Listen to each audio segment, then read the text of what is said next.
E se você puder então abrir a sua Bíblia, vamos ler só um versículo, Efésios, no capítulo 4, o versículo 30. É um versículo bem conhecido, né? Efésios 4, versículo 30. Bom, eu vou ler aqui, diz assim: E não entristeçais o Espírito Santo de Deus, no qual estáis selados para o dia da redenção.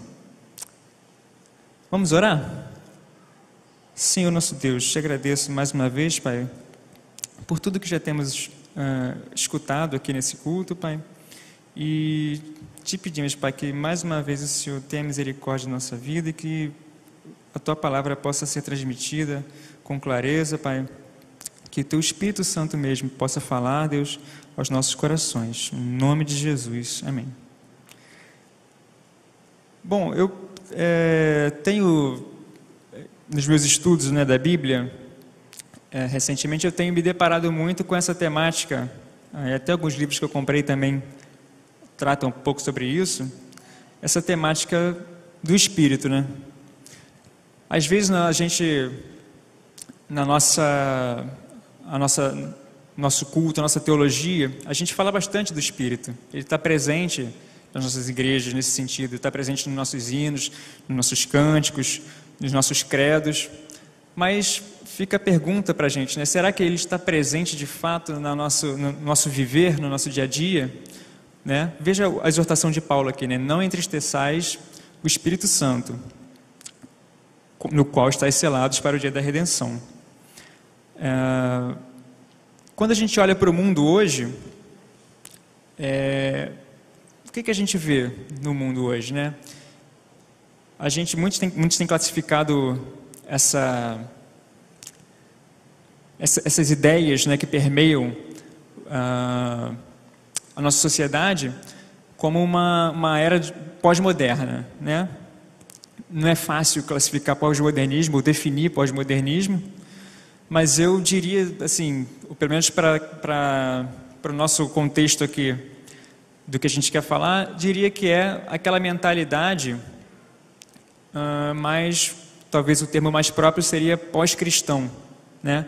Aquela mentalidade em que os valores e os princípios nos quais nós nos baseamos, que são fundamentados e alicerçados na palavra de Deus, já estão ultrapassados, já não são mais bem vistos, já são obsoletos, né? Vistos como princípios e regras que não se aplicam mais, né?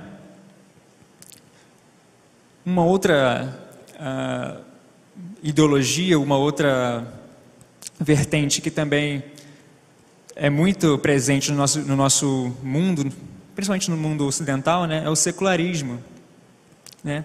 Essa visão de abolição de tudo aquilo que é religioso, né? Tudo aquilo que remete ao sagrado, ou aquela visão que isso é muito presente em muitos países, na Europa, muito, né, de que você acreditar em Deus, por exemplo, é equivalente a você acreditar em Papai Noel, em duende, ou coisas desse tipo, né? Então, isso são coisas muito presentes na nossa sociedade, né? Muito mais do que a gente imagina.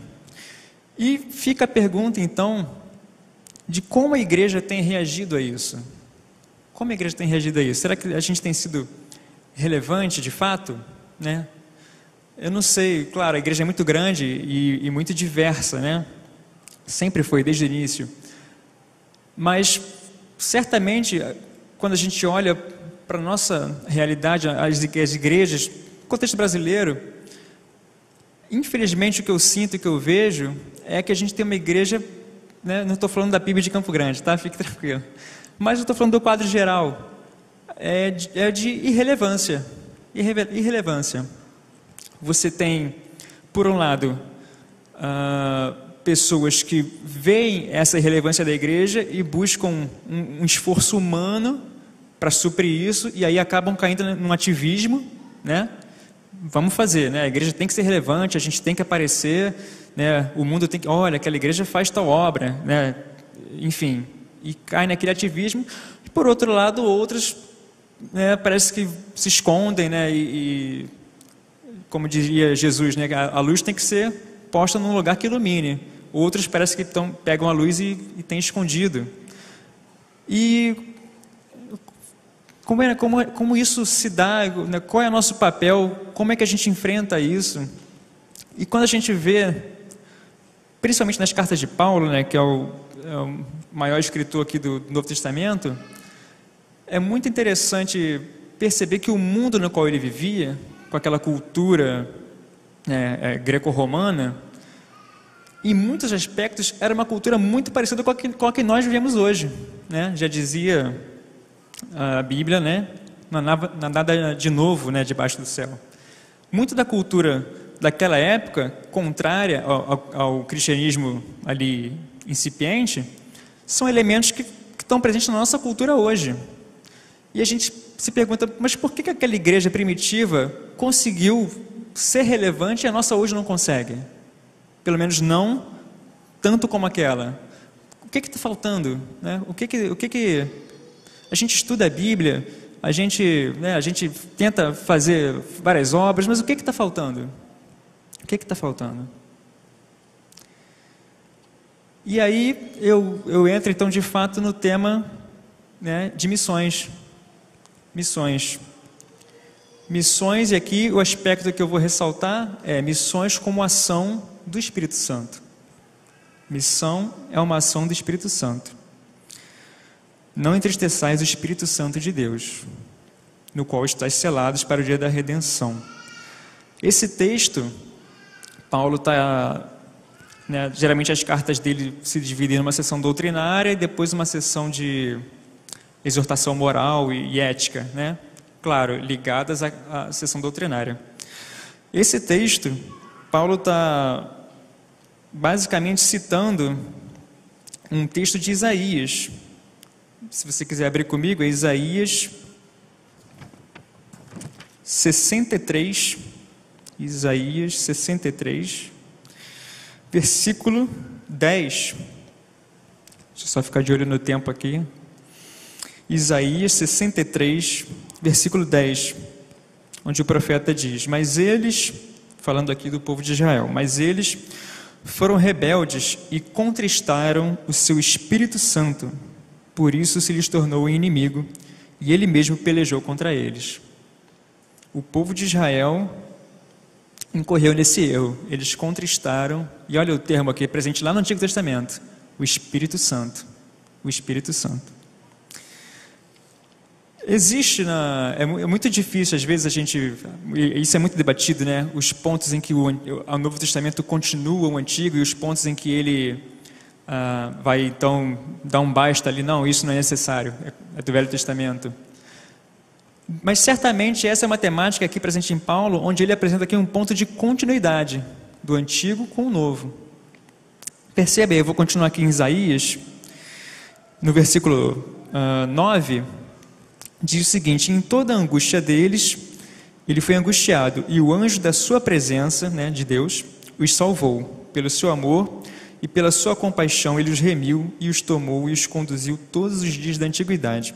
Quem foi que conduziu o povo de Israel, né, e os salvou e os levou à terra prometida? Quem foi que fez isso na antiguidade? Sim, foi Deus, mas de acordo com o texto aqui, esse versículo específico, quem fez isso? Foi a presença de Deus, o anjo da sua presença. A presença de Deus. Foi isso, né, que salvou o povo e que os conduziu. E é interessante que em Isaías, então, a presença de Deus, ela é equivalente, e aqui no próprio texto a gente pode ver isso, de Isaías, ela é equivalente ao Espírito Santo. Veja ainda em Isaías aqui, o versículo 14. Como animal, Isaías 63, agora o 14. Como animal que desce ao vale, o Espírito do Senhor, o Espírito Santo que ele acabou de mencionar no versículo 10, lhes deu descanso. Assim guiaste ao teu povo para te fazeres um nome glorioso. Então, de acordo com o versículo 14, quem foi que conduziu o povo? Foi o Espírito de Deus, o Espírito Santo. Mas de acordo com o versículo 9, quem fez isso? A presença de Deus. Então, esses termos são semelhantes. A presença de Deus é o Espírito Santo de Deus. E Paulo, então, está pegando esse texto, lá de Isaías, e colocando então na sua carta aqui, né? No meio, inclusive, de algumas exortações morais, né? Então lá, aqui no meio, onde ele faz várias exortações de como nós devemos viver, né? E aqui mais uma vez trazendo para a questão da relevância que nós devemos ter, ele diz: e não entristeçais o Espírito Santo de Deus. E Paulo acrescenta, né? No qual estáis selados para o dia da redenção. Então ele evoca um texto do Antigo Testamento, dando aqui a continuidade da nova aliança. Então, perceba que esse é um ponto crucial na teologia de Paulo, né? A presença de Deus, ela é crucial. Não se vive o Evangelho, né, sem a presença e o poder do Espírito Santo. Isso muitas vezes é negligenciado na nossa vida, né? A gente às vezes estuda muito a palavra, estuda muito teologia, né? Às vezes a gente sabe muito, mas onde está a presença do Espírito Santo, a experiência com Deus? Onde está isso? Onde fica isso? Para Paulo isso é um absurdo. É um absurdo você ter igreja, é um absurdo você falar em cristianismo sem essa experiência, porque essa presença, né, que antes estava lá em Israel, habitava no tabernáculo, né? O tabernáculo era o símbolo da presença de Deus, né, que ficava entre o povo. Depois o templo, o que aconteceu na dedicação do templo de Salomão? A presença de Deus encheu o templo, né? Esse é o significado do templo. Por isso também a imagem do templo é tão preciosa e tão cara para Paulo. Paulo nos compara com o quê? Com o templo. Nós somos templo de Deus. Nosso corpo é o quê? Templo do Espírito Santo. O que ele quer dizer com isso? Veja, ele quer dizer que aquela presença do Antigo Testamento que conduziu o povo no deserto, coluna de fumaça, coluna de fogo, aquela presença que se fez presente no templo, no tabernáculo, no meio do povo, aquela presença, aquela realidade agora habita em mim e em você. Agora ela faz de judeus e gentios um povo só. O povo de Deus, ele é reconhecido por ser o povo, e tem que ser reconhecido por ser o povo onde habita a presença de Deus. É isso que nos faz amar uns aos outros, é isso que nos faz amar o próprio Deus, né? Porque Ele nos amou primeiro. Se nós não temos isso, se nós não temos a presença de Deus, se nós não temos o Espírito Santo de Deus, nós não somos povo dele, porque o povo dele é templo do Espírito Santo. E não entristeçais o Espírito Santo de Deus, no qual estáis selados para o dia da redenção. Então, para Paulo, a igreja é justamente isso, o corpo onde a presença habita, a presença de Deus. Não há igreja, não há cristianismo, não há evangelização sem a presença de Deus. Essa é a ação capacitadora do Espírito Santo, né? Como nós cantamos aqui no início, como nós lemos, né? Sede revestidos com poder que vem do alto. Tem um autor que eu gosto muito, ele trabalha com exegese bíblica, né, e hermenêutica, o Gordon Fee, muito conhecido, né, muito estudado. Tem livros excelentes de hermenêutica e ele fala isso, que a gente de fato só pode entender e extrair do texto o que ele está dizendo, se a gente, principalmente Paulo, né, ele fala muito de Paulo, se a gente compreender que para Paulo isso é crucial, a ação do Espírito Santo, isso é crucial. E você e eu, como herdeiros desse texto, né, se nós cremos e somos e dizemos que cremos na palavra de Deus e que nós a praticamos, então nesse sentido nós somos herdeiros desse texto, né? Se nós não aplicamos e não entendemos o texto dessa forma, nós não estamos fazendo de fato uma exegese do texto.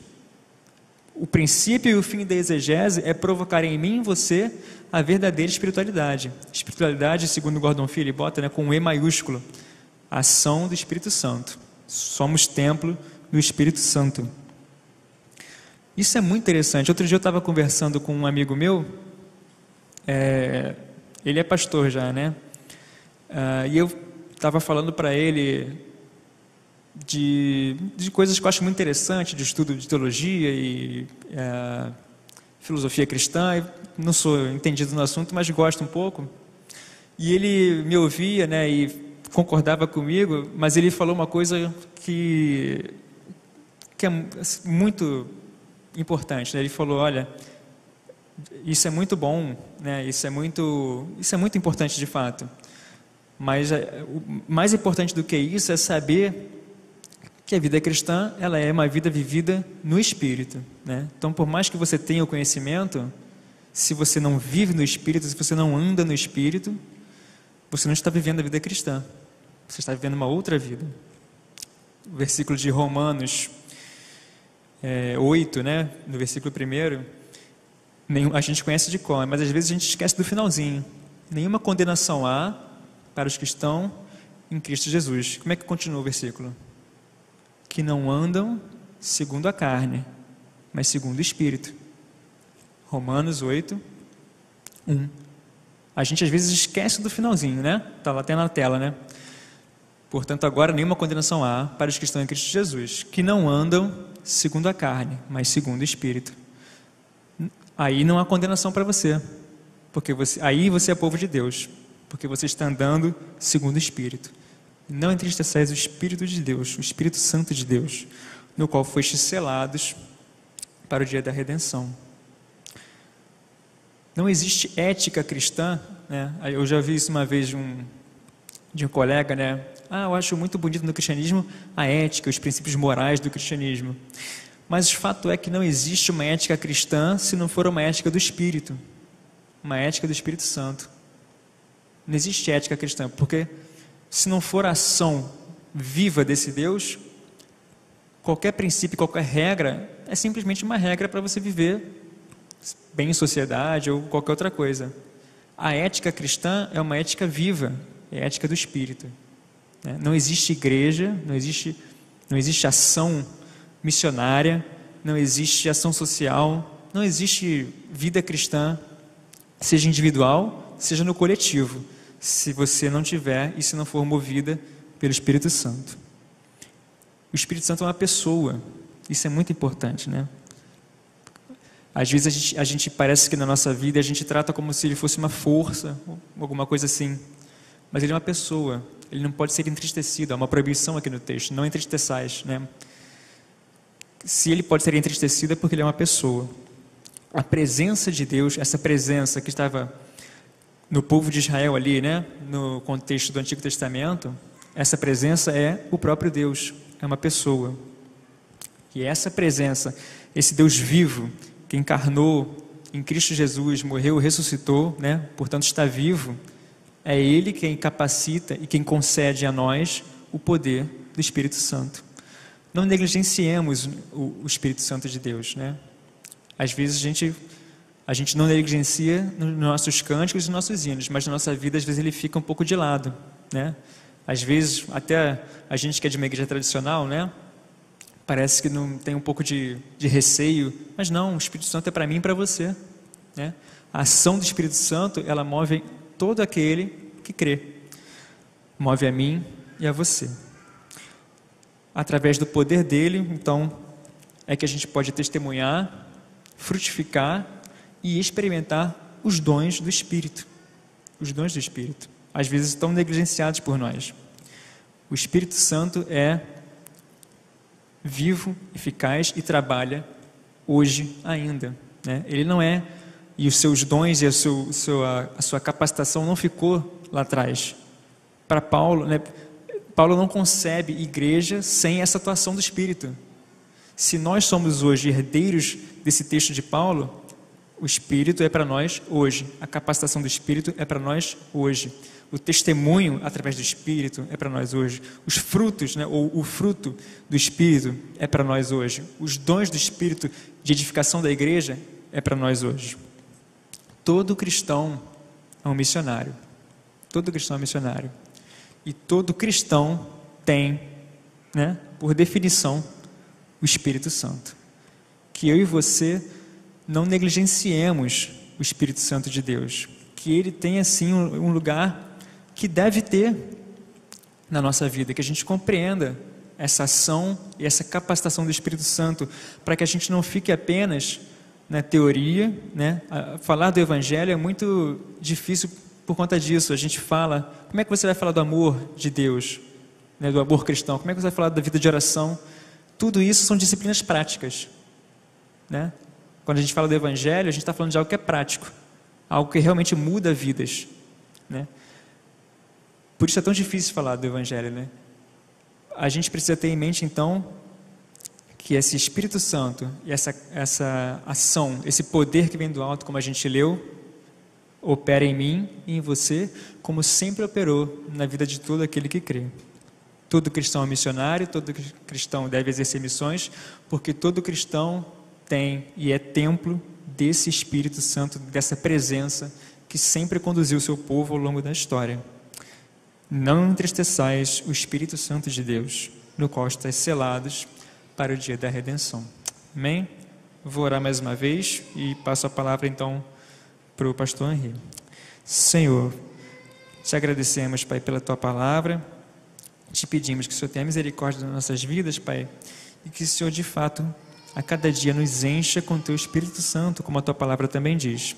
Que nós possamos ser, de fato, cheios de ti, para que possamos testemunhar de ti nesse mundo tão cruel e tão contrário à tua palavra, mas que a nossa vida possa brilhar em meio às trevas, para que as pessoas possam ver que existe um Deus vivo, que as ama, Pai, e que age através do poder do Espírito Santo. Te agradeço mais uma vez em nome de Jesus. Amém.